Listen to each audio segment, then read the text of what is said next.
Poverty's No Crime is a German progressive metal band, and they've been around for 30 years. This is unusual, as most people say, reviewers included. The fact that they've been around 30 years, it's a hefty amount of time, yet Poverty's No Crime is a name not really well known to many people within the industry or just fans of the genre of prog metal. So the band, if it's been 30 years, they did begin in 1991. So they have been around for a while, so 30 years, and they truthfully do not have many fans. I think their Facebook page, they got something like 1,000 odd followers or so. So they're not really well known. And again, they've been at it for a long time. This is the 8th album I'm reviewing, A Secret to Hide. And all the previous albums, I haven't heard them. I haven't even looked at them. The only album I have heard is A Secret to Hide, so I don't know if this is basically just the same as every other album. So it basically, I'm reviewing this album on its own, not comparing to the others or with any of the old ones even in mind. This is truly just based on this album, and that is it. I have not heard anything, not a sneak peek, nothing. So this album released this year. If you're listening to it in a different year, then the year is 2021 that the album released. I think it was something like last month. And the reviews are very weird for this album. Quite interesting, actually. The reviews are usually a mix of poor to it's pretty good. So, looking at the reviews, there are certain reviewers. Looking at the negative ones, let's start with. The negative reviews usually seem to put a lot on the vocalist in a negative way. A lot of these negative reviews do seem to be quite irritated with the vocalist. With basically saying that he lacks emotion. He's pretty much monotone. There's no emotion, no soul, nothing to his voice. He is completely dead inside, and his delivery is pretty much of that kind. There's just really nothing really there. Also saying that his actual voice of what there is isn't good either. So basically, they're just ripping on every single aspect of what a vocalist should be doing. Do they convey the emotion? Do they tie into what the song needs emotionally and with the narrative of the song itself? No, he's emotionally dead. He doesn't put any emotion in. It doesn't match the song. He doesn't bother in the slightest. Is he a good singer? No, he's a bad singer. Is there a lot of depth to him? So can he do a lot of techniques? Is he a skilled vocalist? This is also a no. They say that he can't do anything. He is pretty much monotone and completely emotionally hollow. So a lot of negative reviews, pretty much every single negative, all focus on this, the fact that he doesn't convey any emotion at all. There is no emotion, no care. He seems like he's completely switched off, doesn't care, and doesn't seem to give a damn about the performance he gives. And also the fact that what he is singing is also really poor. He is a terrible vocalist and completely monotone with no real range or anything to him. They go on furthermore saying that they are also very typical for what prog metal is. They basically just sound like a Dream Theater ripoff. And also, finally, also basically just saying that the band came from the 90s and seemed that they never really left. It's been 30 years since they formed. And you don't really hear any evolution, nothing really new. Just giving another thing to the band actually have had the same lineup since day one. beside the keyboardist. The guitarist used to do, the singer used to, well, he still plays guitar, but he used to be guitarist and keyboardist, as well as doing the vocals. But in, I think, 2001, they brought a keyboardist in, and since then, it's basically just the exact same lineup 30 years later. Which I think, to an extent, that does give some really great stuff, which I'll get to in a later moment in this review. So, going on to the good reviews. So, these reviews can range from something like 50% out of 100%, or something like 3 out of 5, or 5 out of 10, something. So, basically, not atrocious. One was pretty atrocious, of which I think was like 2 or something out of 5. But, 50%, that's in the middle, so just it's mediocre. It's a fine album, but doesn't really do anything. But it's not atrocious, it's fine, and it's a decent listen if you don't really have anything else to listen to. So, not atrocious, but clearly nothing really worthwhile with, unless you got the time for it. So the good reviews, now these can range from 9s to 8. So a hefty increase. There's nothing that's a 10 out of 10, but let's say that if it was a 10 out of 10, this basically means that the album could not do anything better. There is nothing, a single note in songs, anything like a little placement, drawing something out or holding it back. Nothing, because a 10 out of 10 is perfect. Nothing goes higher than a 10, so there's no room for improvement. That is it. So, saying that, is anything ever really a 10 out of 10? So, technically a 9 is, in reality, as high as you can probably really get, maybe just a point or so higher. But 9, 8, that's pretty good. So, what is this? So maybe they focusing more on something. Maybe the vocals they forgive. So what do they say, seeing that we've got very mediocre riffing on the vocalist and there's nothing original to them, and they're stuck in the 90s. So what do the 9s and 8s say? Maybe they focus on something good that they overlooked.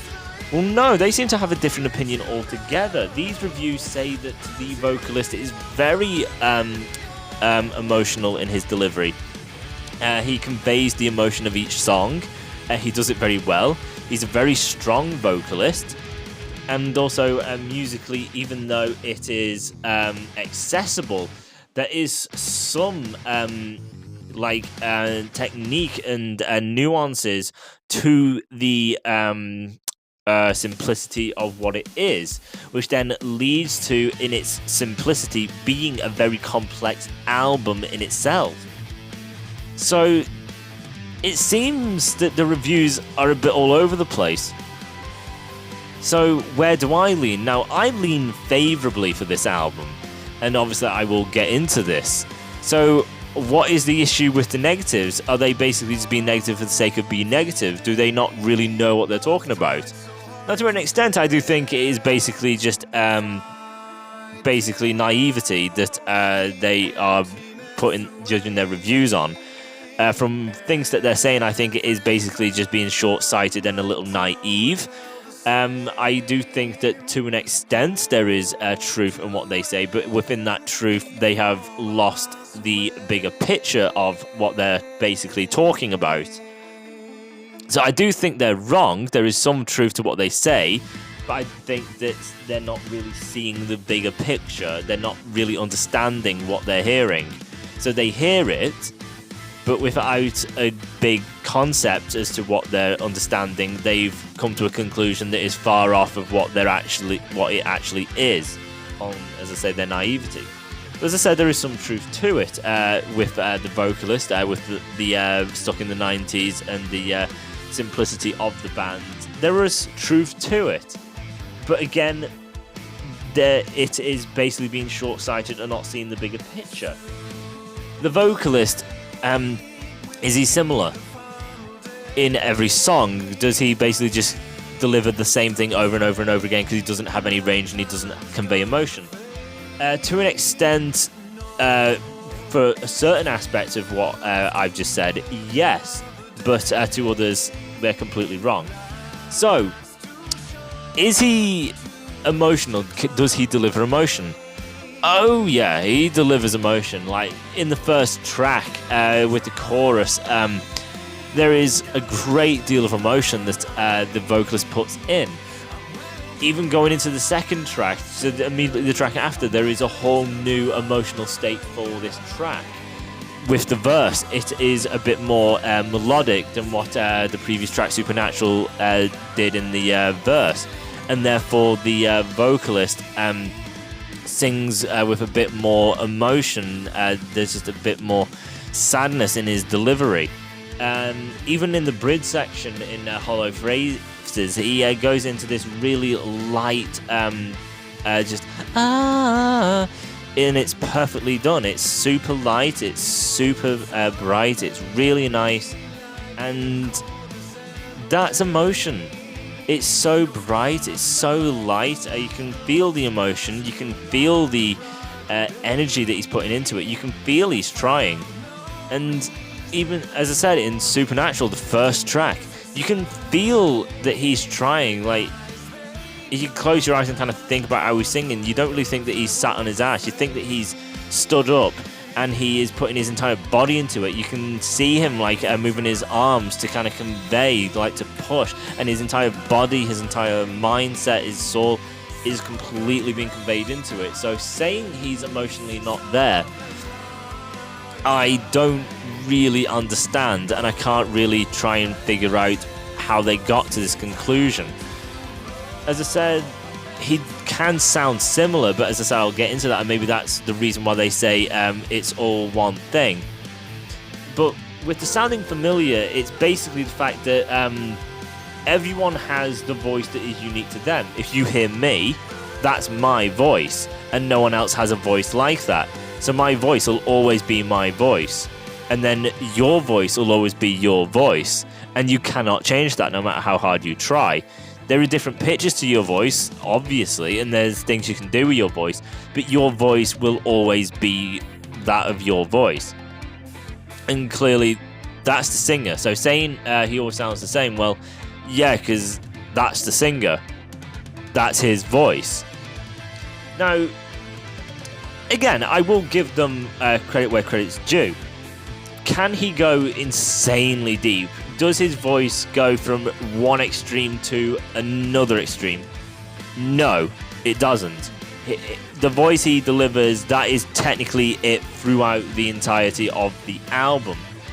But again, because of that, it's like all your brain is coping with and all your naive ear hears is basically just the fact that his voice doesn't go to an extreme to another extreme, because it has to go to the extreme for you to be able to figure, here's a change. But things don't have to go that extreme to basically do a shift. As I said, vocal melodies, that completely changes the way your voice is portrayed, with basically being more melodic to more melancholy to a bit kind of darker to a bit more kind of cheerful. The voice can remain the same, but doing the different kind of melodies and the different emotional states does basically change up the dynamics. So, again, within simplicity can come complexities. It just basically is, can your ear really single out all these little shifts? Again, the high notes or the more open notes to the different kind of vocal melodies, to the different emotional states of what the song requires. All of this does basically change his voice. Again, it is his voice. Again, it always does sound the same, but emotionally it is always different. The melodies do always shift, and the pitch does also shift. He doesn't go super dark, super bright. He's not like belting out super high power metal stuff, and he's not being really dark gothic. No. But again, the delivery and the emotion is still there, which does give a wide dynamic. It's basically just, it's a bit more restrained, so it's a bit more nuanced. Instead of vast differences, it's a bit more tight. But it doesn't take away the fact that there is nuance, there is diversity in his vocals. It's just they're very minor. There's just tweaks constantly here and there that just change the dynamic, but they're slight, but it's still a wide range. You just need the ear for it. He delivers the emotion every single time. As I say, hollow phrases, the bridge section, them light notes, the chorus of Supernatural is a phenomenal sounding chorus. It has such emotion, such melody that really, really hits. It just works. It's so good. And each track is basically the same. The melodies are all different, and the way he kind of portrays and conveys all speak character and emotional states, and say it works. As for his voice naturally the way it is, it's good. I wouldn't say it's bad. Is it groundbreaking? No, but it's not bad. It's a perfectly accessible voice. It is completely fine. And by fine, I'm not basically saying it's alright. No, it is good. It's not the most amazing, fantastical vocalist ever and he needs awards because he's the greatest. No. But it's very good. It's basically, if you want a really, really good vocalist, this is it. He's good. So, yeah. I can kind of get why they think what they do, but I think it is basically they're very naive as to basically just what this vocalist does achieve and can do. He does do a lot. There is a lot of emotion. There is a lot of range to him. But again, it is his voice, and therefore that is the voice you get throughout the album. Musically it is very accessible. Yes, that is true. It is musically very accessible. And therefore it is kind of bland. There's not really a lot going on. Now this is again basically naivety, not really understanding all the little nuances and these little things that go through the album. The album is accessible, but there is a hell of a lot going on. You get albums which are very, very complex. There is a hell of a lot going on. But when you really think about it, there's actually not really that much thought put into it. You can have an intro where there is a bazillion notes that are a bazillion more than the intro of Poverty's No Crime's first track, Supernatural. Supernatural could have a few notes, while another song has billions. So there is a hell of a lot more going on in that track, and that goes throughout the song. But does that basically mean that it is more complex? There is more to it? If it's still basically, it's your intro, it's your verse, chorus, and they don't even do a solo, and then they end on the chorus, and that's it. Well, Poverty's No Crime with A Secret to Hide may have way fewer notes, but they have an intro that is split into 4 different versions. Then you get into the verse. Then it's an extended verse, so it goes on for a long time. Then you get a big pre-chorus, then a chorus, then the verse will then change. Then you get back into the chorus. Then you get an extended bridge section, which can still be split into multiple aspects. Then you get solo. Or maybe you got a solo before the first chorus, or maybe a solo after the first chorus, or maybe a solo before the second chorus, or maybe all of them combined. Then you get your outro, then you get a chorus that then has some different instrumentation behind it. There's less notes, but there's a damn sight more going on. And this is the thing I think the naivety is. I believe that they're saying it's accessible is basically because there is not a complete massive wankering of the guitars, of the keys going on. And therefore, because it is easy, it's digestible, because they focus on melodies and accessibility, they say therefore it's basic, it's lazy, there's nothing to it. When I personally say within simplicity can come complexity, which I think is the thing that they have fundamentally missed with. As I said, you can have an album that has a bazillion notes to the dozen, but with the songwriting and song structure, it is incredibly lazy. The lyrics are cringe. There is nothing to them. Musically, they are shredding a shit ton of notes. But does that mean that they have a jazz background, a jazz influence? Can they play blues? Can they do jazz? Can they do folk? Can they be poppy? Can they be upbeat? Can they be melancholy? Can they be dark? Can they be emotional? Can they portray anger? Can they portray happiness? Can they portray basically anything? And can they also shred at the same time? Because it's a billion notes to the dozen, so there's a hell of a lot going on. But that's it. Well, the band that has way less notes going on has a fuck ton of stuff going on. Simplicity doesn't basically mean basic as balls. It can also mean that there is a hell of a lot of complexity to the simplicity. Take Dragon Force. Dragon Force has a hell of a lot of stuff going on. There is a hell of a lot of notes, a hell of a lot of techniques going on. But it is such an overload. There is no restraint. There is no time for development to basically have each thing in little segments to dissect and relax with. Everything happens so quick. You can't dissect anything. It's so much. And it is just an absolute explosion to the mind. It is so difficult. And the band don't do anything outside of that. It's always fast and complex. And they've been doing that since day one, which shows a very repetitive nature. Now take Green Day, American Idiot. This is a band that barely knows how to do anything on the guitar. It is a band that doesn't really know how to really do anything really progressive. Yet American Idiot is more progressive than any album that Dragon Force has really done. It's a concept. Dragon Force have never done a concept album that tells a story from start to end. American Idiot does. I don't know if Dragon Force has ever really done a song that gets in the 9 minutes. American Idiot has a song that's 8 minutes and 9 minutes. Yet they're a punk band compared to a power metal act. I don't think Dragon Force have really done an album which conveys really an amalgamation of emotions. It's basically just its speed, that's what you get.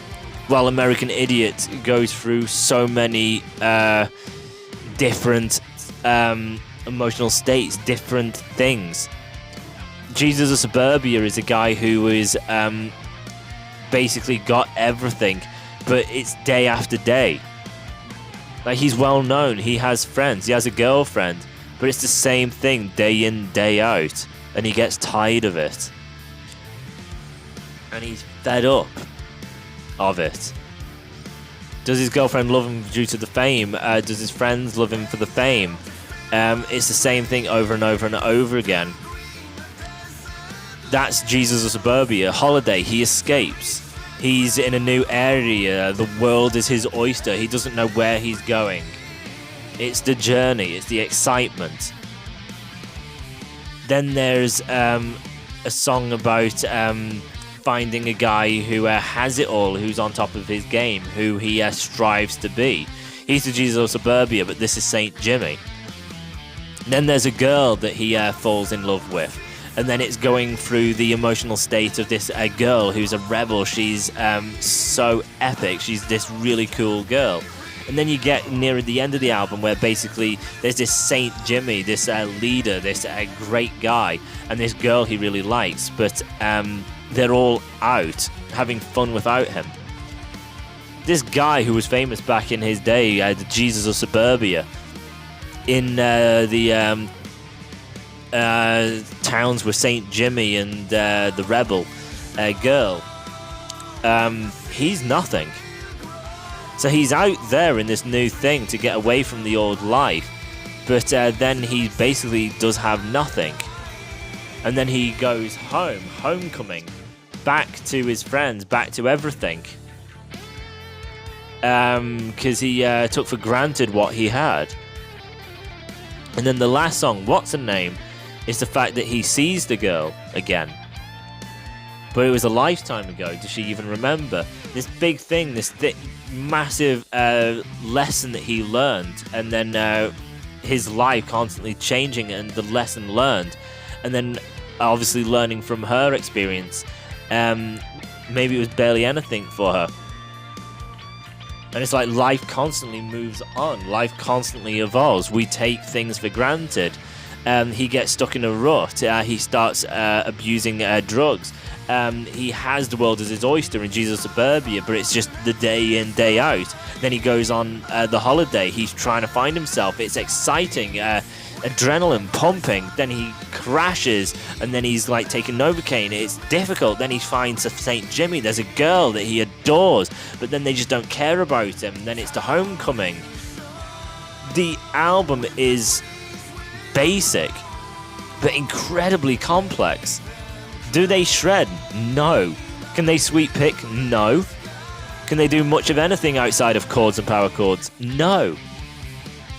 But they do a hell of a lot more storytelling and a lot more like structural building and emphasis and emotion through chords and power chords than Dragon Force do with a bazillion techniques. Just because there's more and there's complexity doesn't mean that it is that actually complex. There is a amazing simplicity to Dragon Force compared to Green Day's American Idiot. And this brings me back round to Poverty's No Crime.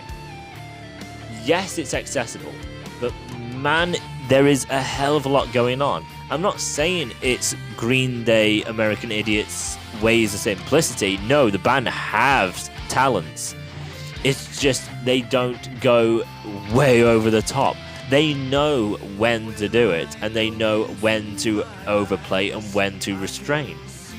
And that's the thing, because it basically means that the melodies are always working. It doesn't become a headache. It doesn't overplay it. It has the melodies. It has the lead work. It has the catchy nature. It has the memorable moments that aren't forgettable. Then it has the intense moments of solos and complexity. So every time you listen to it, it's easy. You get into it, and it's accessible, and it's catchy. But every single time you listen to it, there is still new things. There are things to hear. You can focus on one thing and see all of what's going on, because each element has stuff going on while making it accessible. But every single aspect of the band, each member, are conveying something that is complex while being simple. That, to me, is talent. That, to me, is complexity. That, to me, is a band on top of their game that know how the hell to make music. Naivety mixed with the keen ear to figure out the complexities in simplicity. Simplicity isn't always a bad thing. It can be incredibly complex, where in the simplicity there is way more complexity compared to the complex album, which in fairness is simplistic. Do they sound like Dream Theater? Well, let's see. Every prog band that I've come across always says, oh, it sounds like Dream Theater. Symphony X, oh, they sound like Dream Theater. Seventh Dimension, oh, they have a very Dream Theater kind of sound to them. This band, they have a Dream Theater sense. Every single prog band is always compared to Dream Theater, because Dream Theater are known as the king and leaders of prog metal. And because prog metal, you need to basically play into the realms of prog metal, because if you're not doing anything prog metal, then why the hell are you called prog metal? And because Dream Theater are seen as the prog metal band, then of course you're going to be compared to Dream Theater, but it doesn't mean you are Dream Theater. It's ridiculous. Are they stuck in the 90s? Kinda. But does that mean it's therefore shit? No. And I don't think, again, there is a very 90s feel to it, but again, it is a very simplistic attitude to this band, to this album at least, because I don't really know the rest. I do think they have some very modern sound to them. It can be very aggressive and very modern in their kind of like tone and everything. It's clean, it's tight for what you could record in the 90s. It's way more heavier than what the 90s could really achieve. And then sometimes, yes, a lot of it's 90s, but sometimes it goes prior to that. Sometimes the album has sounds and vibes of that of the 80s, if not even earlier. The album kind of conveys multi-generations, which is cool. But no, it's 90s, and you can't convey any generation besides the generation we are immediately in. Every other generation, it's finished, it's done, bury it. It's stupid. What a stupid mindset to have. And what a very shallow, immature mindset. It's pathetic. Absolutely pathetic. So, I've summed up the vocalist is good, conveys emotion, has a great voice. I've summed up that the band has complexity and are great songwriters and know how to make great songs that are so easily accessible, really pleasant to the ears, yet has a hell of a lot of stuff going on behind the scenes if you were to actually focus and pay bloody attention to it. The band have been around for 30 years. They've been around for a while. The bands have been a tight-knit group for a long time because, as I said, they've been the same band since day one with exception of the keys. This basically means that the band have been playing together for a hell of a long time, and therefore they are a very tight unit. There is a band I listened to like last year that the piano, the keys were trying to play classical, and then the guitarist was always trying to play like Herman Lee. So you got classical piano constantly with Herman Lee's style of playing, with a vocalist who's trying to be poppy, and then the rest of the band goodness knows what. It was pulling and pulling and pulling in every direction, that it meant that there was a lot going on. There's so much to the album, but that meant it was shit because it was too much. There is nothing when it comes to songwriting. Yes, there's a lot going on, which then shows a massive variation, yes, but songwriting takes a massive plummet. So this band is tight, it's a unit, they work well together. Now, this album has only 8 tracks. 8 tracks isn't really a lot, seeing that the standard amount of tracks, you're usually looking around 11 to 12. So how long is this album? It's near an hour. So saying, oh, it's so simplistic, it's so bland. Yeah, 8 tracks, it's near an hour. Therefore, these songs are stretching over 5 minutes, and none of these songs are 5 minutes. Most of them are 6, 8, all the way up to 10. It's simplistic. There's barely anything to it. Come on! As I say, Supernatural is the first track, and my god does it start well. This is one of the best intros I've ever heard. It kind of takes liberties, I think, to Metallica's Enter Sandman with the clean kind of build.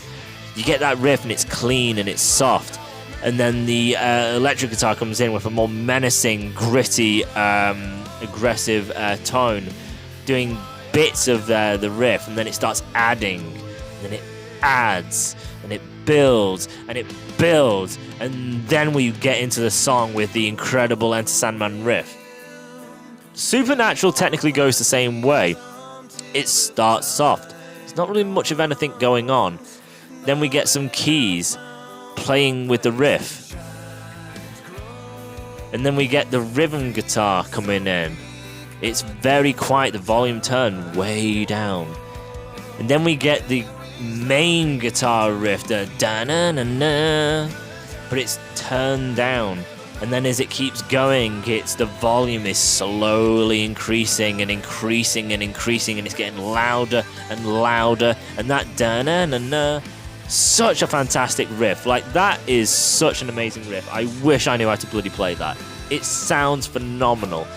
So with the keys starting it, then the rhythm guitar doing the dun-dun, dun-dun, and then the main guitar coming over it with that da-na-na-na, and then the volume turning up. It's just everything. You've got the key, the rhythm, the lead, each different sections, then layering, and then layering, and then layering. Then the volume increase, building that suspension. The energy is building within you as this amazing riff is happening. And then as it hits its peak, he plays around with that lead riff and then turns it into a bit more of a melody. And then we start getting more into it. And then the guitar then takes a lead. And then we get little breaks of keys, and then there's leads going on. There is a hell of a lot through the intro. It's not basically, well, the second it starts, that's the riff for the intro. As I said, no, you got the key build, then you got the rhythm, then you got the main lead, then you got the volume increase, then it goes into more of a melody, then we get into a natural guitar lead melody, then we go into something else, and then it goes into something else a little bit. Then we start getting into the song. Yes, there is a simplicity to it. There's not a lot going on. My frigging god. And it's not shred based. Everything is purely based around melodies. It is based around superb riffs. Like, anyone can do a bloody riff, but to do one that stands the test of time, that really stands out, shows great songwriting. A lot of these riffs have a great sound, a great vibe, and a great feel to it. Each song that starts has an emotion to it and a feel to it where you're like, yeah, I know what this song is going for. This song is very dark.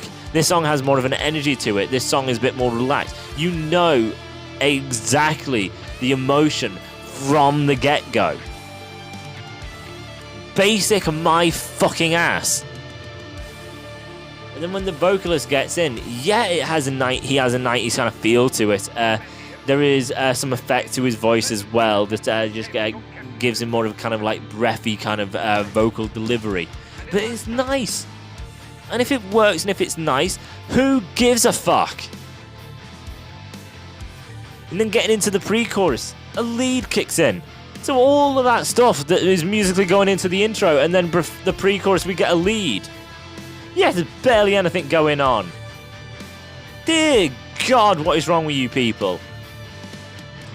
And the chorus, dear God, this chorus is so good. I love this chorus. And the vocal way he sings it, without bloody emotion, my fucking ass. You can feel the effort he's putting in. I don't understand this. There is nothing to him. There's no emotion, no range. Every note he holds and the way he kind of pushes, and he's delivering so much. Like, I can feel he's really putting the effort in. This chorus is so emotional based. If they say that this is emotionally dead, I would love to see what they say is emotional delivery if this isn't. This is delivered so well vocally, and then musically, yeah, there's not a lead going on under him. There's not a bazillion notes going to a dozen, but they support him, and that's all they need to do. Just as long as they support him and it's all working and it all works together and makes a phenomenal chorus. Who cares if he's shredding? Dear God, I don't get it. It's so stupid. It is such a good chorus. And then after the chorus is finished, why not throw another lead in? It's not going to enter the dozen, but it sounds nice and it's pleasant. And I'd rather have a pleasing solo than something that bleeds my ears. Herman Li is kicking his guitar. He kicks it so hard that it drops on the stage, and then he's kneeling down playing it because he's fucked the strap up. Yeah, that's gonna sound beautiful, that. He whammies the living crap out of the bloody thing. There's a video on YouTube where the other guitarist, I don't know what his name is, starts showing off, and he falls off the bloody stage. And then he has to then come up round the bloody side and then come back on, and because he fell off the stage and his guitar took a beating, it was out of fucking tune. Yeah, that sounds bloody great. I would rather have something that sounds pleasing, where it's not hidden behind a bazillion notes. Each note, because it's melody based, each note works because it keeps the melody, it keeps the intrigue going, and it sounds pleasant. It's a lot more complicated in order to achieve that than just whip out a bazillion friggin' notes to the dozen. Like, take my word for it. It is harder to make a song where each note has to work because they are separate and they are held for so long that if it doesn't work, then you have wasted 5 seconds of that note being fucking nothing. A bazillion note, you fuck up one note, there's a bazillion notes around you you are not going to notice. If they play a dead note, even if they play a few dead notes, it's going to be hard to figure it out. You fuck up one note when you're playing slowly and melodically, you're going to bloody notice it. If that note does not work, you are going to know. Complexity in simplicity. I'll say it again. And as I say, Supernatural, it's such a great song. The intro is phenomenal. There are lead in the intro, a lead in the pre-chorus, a lead after the chorus. The song, the verse and chorus are extended. They have length to them. Then there's a mass bridge section. There is leads constantly through this, which is why I find it so hard to muster the fact that they say there's not a lot going on. There is emotional delivery, a lot of it. Makes no sense to me. It's ridiculous. It's so well done. And that riff that I say is phenomenal keeps creeping in. Like, maybe after the chorus, you get that little hint of it, and then it disappears. And then for the last solo in that bridge section where there's a bit of a lead going on, it then ends. It basically just, it's the solo and it just goes into that verse. It's like, damn. And then there's a second pause. So it's just the verse is da-na-na-na, and then all of a sudden just stop. And then da-na-na-na. Now, how complicated is it to really just be like, we'll stop? It's not complicated. But in that simplicity of just doing that pause and then coming back with the da-na-na-na, absolutely genius. It's a pause. That is it. They're not doing anything in that pause. There's nothing happening. It's basically, it's the riff, they pause, and then it's the same riff. So they haven't actually done anything. It's just the fact that they paused, and that is genius. That pause, where it's basically like that riff comes, and it's just like, yes, the riff's back. I'm loving it. And then that pause, like, oh, it stopped. And then the bringing it back. It's like stopping the heart and then starting it up again. Everything starts up. The whole system is back. That stop-start just works. And it's phenomenal. And I wanted to mention that as an example of just a pause and then just doing a melodic lead here. Something there. A really well-worked riff that is the one guitarist, while the heavy guttural riff under that complements the lead. It's not a lot going on, but you have so many segments, each perfectly executed, each working so well in contagion, and there are leads throughout all the time. They're always focused on making sure the melody is always working and the song constantly flows, and then the vocalist always conveying emotion, and they all work in contagion all together.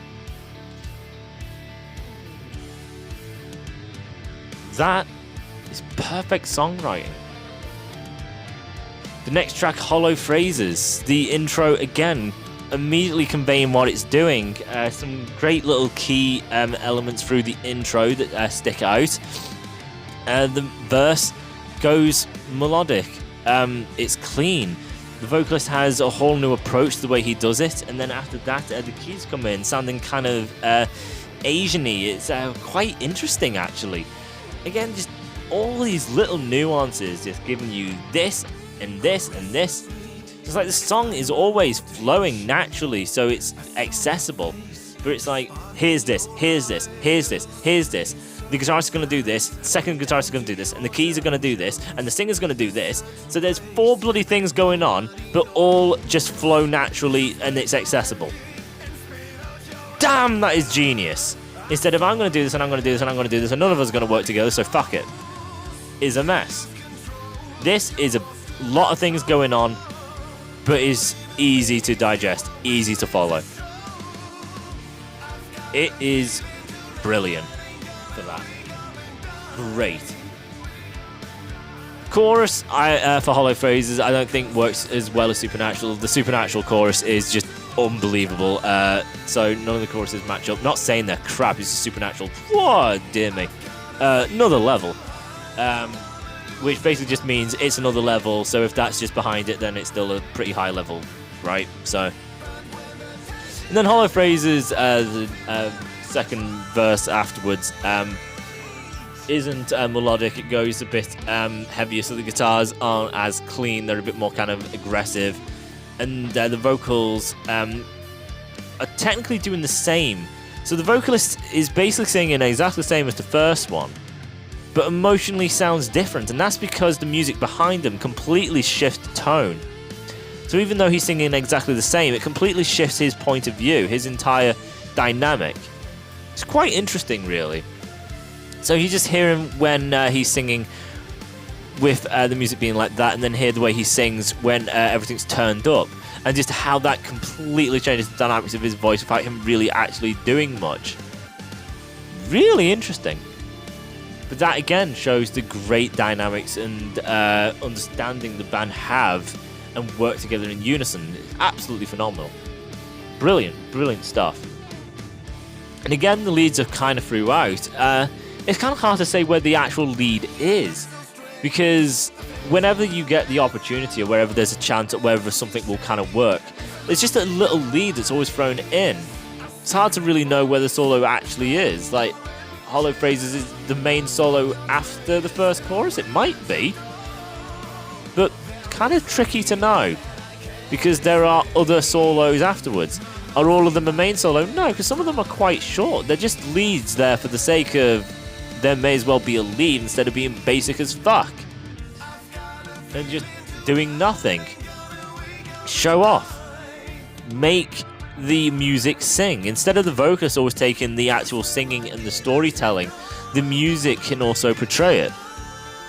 The guitarist puts some blues elements in from here and there. These little kind of like blues-inspired kind of leads and everything. They only usually last a few seconds, which is a bit of a wind-up for me, because I really do like it when a guitarist really kind of shows a kind of blue influence. Or jazz or something.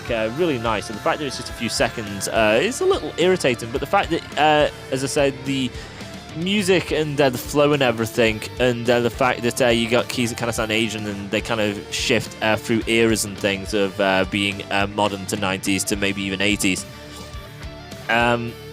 Again, it just kind of shows a really wide range.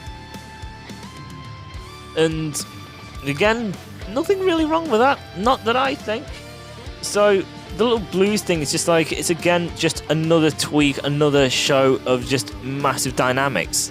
Well, everything flows natural, which is great songwriting. The fact that they actually are able to make sure all of this works instead of being overly complicated and becomes a mess. It can very easily become a bit of a mess, but they make it does maintain itself. And that's pretty good. At least I think so myself. Flesh and Bone, a bit more kind of aggressive and everything. Just works like all the others. You got your intro, it completely sets it up, sets up the mood and the vibe. The vocalist changes the kind of mood and emotion to fit in with the song. Leads throughout. Always has a focus on melody and everything. Works phenomenally well. Grey to Green, one of the longer tracks. The intro to this one sounding very dark, kind of like Supernatural. It has that build and everything, but it's a very dark kind of sound. It sounds very dark, the intro to the Grey to Green. Massive extended portions of the songs again. Solos throughout. The solo in this one in the bridge section is definitely a lot more kind of well-rounded. By that, you know, like I said, the other tracks, this leads so scattered in so many areas. This one's a bit more prominent, where it's like, this is definitely a lead here. You can kind of understand it here. Within the Veil, this is the most melodic track on the album. So this obviously is a complete change, a whole new dynamic for the band, something fresh. So saying it's all monotone throughout, kind of ridiculous, seeing that we've had dark, melodic to kind of Asian style, and then you got your blues elements, and then supernatural and more dark, melodic song. There's a lot going on. Now, if you're not focusing, it can kind of bleed together, but if you really focus, you can pick these things out, and there is a lot. You just need to pay attention. The Great Escape. This is an instrumental. And again, none of the songs are really 5 minutes, so it's a long instrumental. Now, the music video shows scenes from the movie, which I think is titled the same, The Great Escape, where you got prisoners, it might be the World War or something, and the guy escapes over the fence on a motorbike or something. I've seen it once when I was like barely able to remember what life was for me back then. So that goes to show how much I can really remember on the film, but I know I have seen it. I think, yeah, because there's some spoken points. So in the music video, it has the scenes, and then the spoken elements are lip-synced with what the movie's portraying. So if that's the case, then I'm guessing that the song is basically just about what the film is, escaping from a Nazi prison. Again, I think it's Nazi, I'm not too sure. I think it is. And because it's portraying like the emotion and probably going through what the movie portrays, then a lot of it is also riff-based. It's not, again, like Steve Vai, Paul Gilbert and things like that, where everything is pure lead. There is a lot of lead going on, don't mistake me on that. There is a lot of lead stuff, but there is time for riffs. The riffs, again, really, really work and really kind of convey kind of like a mood. Like, you will hear a riff and it's like, this does kind of feel like this, and gives me the idea of this. And the voices, as Seventh Dimension, the band I reviewed before this, I can't bloody hear them. But again, I think it just kind of goes to like the storytelling. It's just a vibe, like an instrument. The guitars aren't really speaking English, but you can kind of tell. So the voices, as I say, kind of just give a bit of a feel, and that's as far as I really take it. This track, I don't have a frigging clue how to pronounce it. So as I said, they're a German band. I don't know if this is a German word. It's like schizophrenic. That could be completely wrong. It sounds German, but I think that's because I'm trying to shove the accent in, which is probably kind of racist because it's probably an atrocious German accent. Yeah, schizophrenic or schizophrenic, something like that. No idea what the hell it means, but again, a very nice song. The melody of the vocals and the instruments are vastly different to that of previous tracks, which gives it a different kind of pacing, a different kind of feel. Again, the intro going through many layers, whole like showmanship of things and vibes, leads throughout, great vocal performance. Last track, In the Shade, your 10-minute song. This goes through one hell of a lot of dynamics. As per usual, it's basically just like all the previous songs where you get the intros. They basically tell you off the bat what the song is going to be about emotionally and delivered, and goes through many different stages of intro, the verse, and then like a chorus, but it never really repeats the same verse. It just keeps kind of progressing. It's just constantly shifts and constant changes and differences. Different kind of speeds, tempos, leads going on, different vocal kind of emotions portrayed. It's a hefty sized song, and then that closes the album. And as I say, it's near an hour. I think it was about 56, maybe 58 minutes. So it's definitely close. Really good size for 8 tracks. So you get a lot in your tracks. So, what do I think? Clearly, I really like this album, and I think the people who gave it a negative review are very naive and stupid in their listening and completely misjudged and misunderstood what the album does. The vocals, again, portray emotion. He really tries. You can tell he's trying. So when I read that review where they're like, he is not trying and he doesn't care, is insulting. I don't understand how someone can listen to this album and think that the guy is not singing with his heart. You can tell. Seriously, you can tell. That's not me saying it. You can tell. It's easy. You can tell he's putting the emotion in.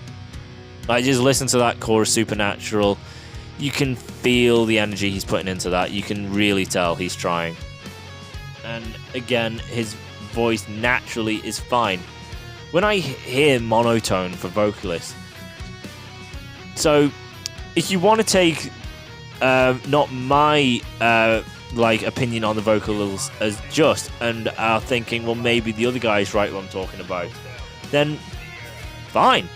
Listen to this vocalist. So listen to the track Supernatural, and then just look at what you think of the vocalist. And if you think it's monotone, go to Black Veil Bride's first album, We Stitch These Wounds. Not the remaster, the first album, We Stitch These Wounds. And listen to that vocal performance. That vocal performance is, the melody is always the same. It's always the exact same tone. And that is because the vocalist's voice was breaking at that point. Therefore, he couldn't sing in different tones and pitches. Therefore, everything was written and done to be exactly the same, which is why when they went to remaster the album with his better voice, and he's a great vocalist actually, the vocal melodies and the pitch and tone were all written in. So even with an improved voice, it's just basically a good voice that doesn't do anything and just shows just how crap it was, which is why I think the remastering was a mistake. But that is monotone.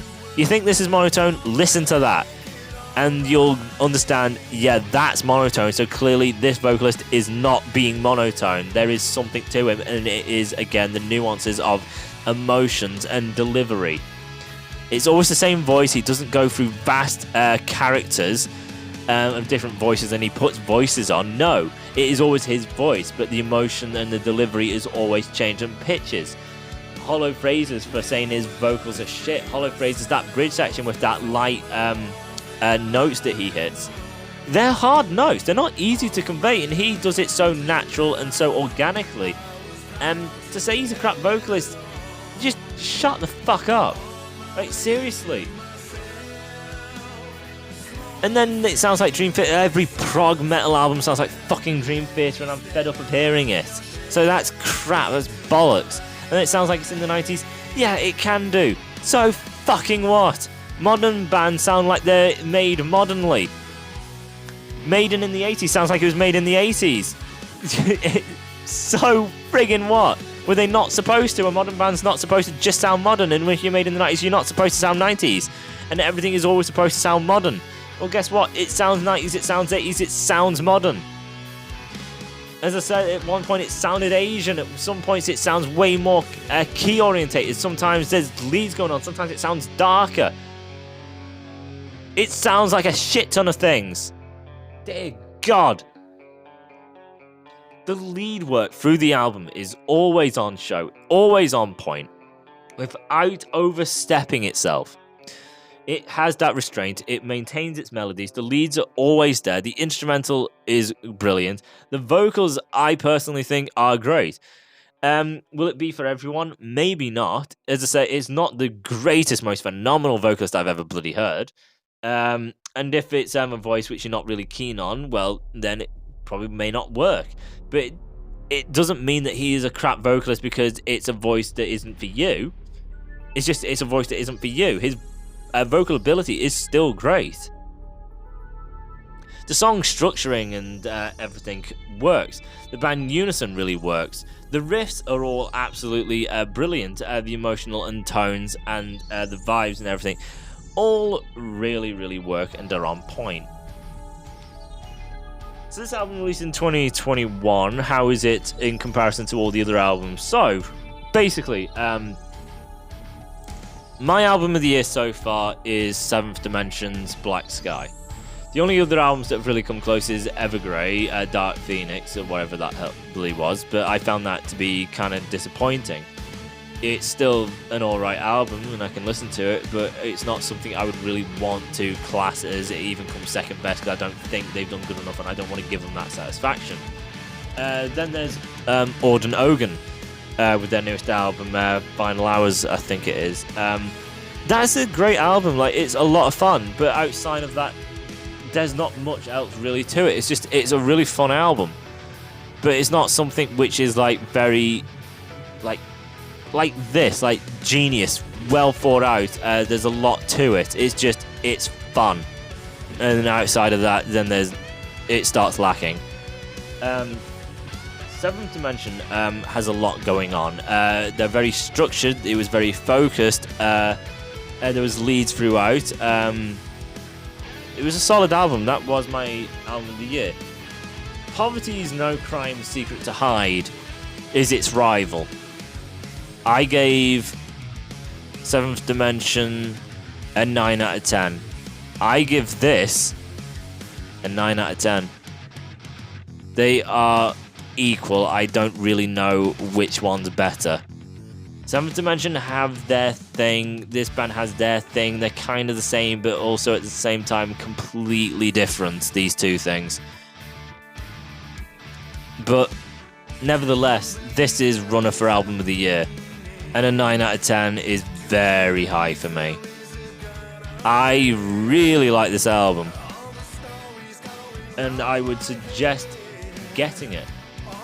I think it's fantastic. And as I say, they're not really well known. They're not popular. And they've been trying for 30 years. They're really passionate.